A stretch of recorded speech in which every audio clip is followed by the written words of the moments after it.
তো চাঁদের দামটা বেশি কেন দেখেন, আল্লাহ রাসূল সাল্লাল্লাহু আলাইহি ওয়াসাল্লাম বলেন, তোমরা যখন আসমানে রমজানের চাঁদ দেখবা তখন একটা দোয়া করবা, আল্লাহুম্মা আহিল্লাহু আলাইনা বিল আমনি ওয়াল ঈমান ওয়াস সালামাতি ওয়াল ইসলাম ওয়া রাব্বি ওয়া রাব্বুকাল্লাহ, বলি সুবহানাল্লাহ।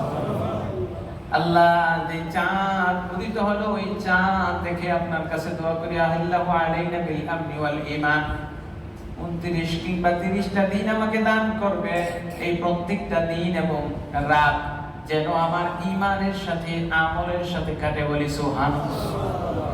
ওয়াস সালামাতু ওয়াল ইসলাম, শান্তির সাথে এবং নিরাপত্তার সাথে, অর্থাৎ ইসলামের সাথে সাথে শান্তির সাথে, বলেন না সুবহানাল্লাহ।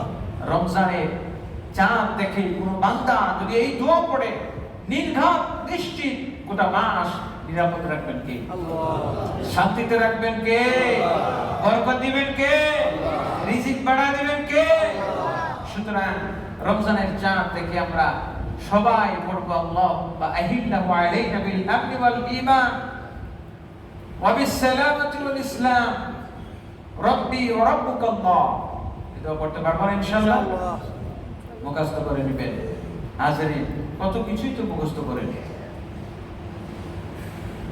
তো রমজানের চাঁদ দেখে যখন আপনি এই দোয়াটা পড়বেন, পড়ার পর থেকে আপনার একটা কাজ শুরু হয়ে যাবে। এই যে রমজানের 1 থেকে 29 বা 30, এই 30টা দিন আমরা একটা ট্রেনিং এর মধ্য দিয়ে যাব।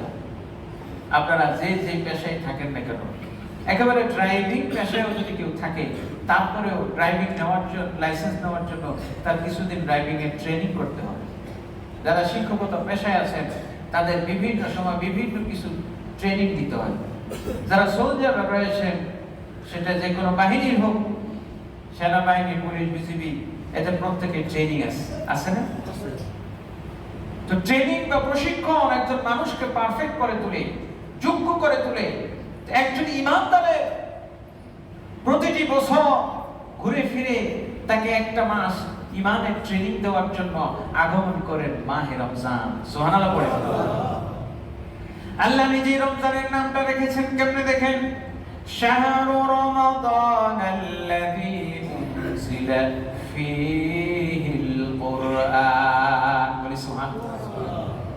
রমাদান শব্দটি আল্লাহ পাক নিজের একটা সিফাতি গুণ রহমান নামের সাথে মিলায় রাখছেন, আর এই রমজানের সাথে কোরআনের একটা সম্পৃক্ততা আছে।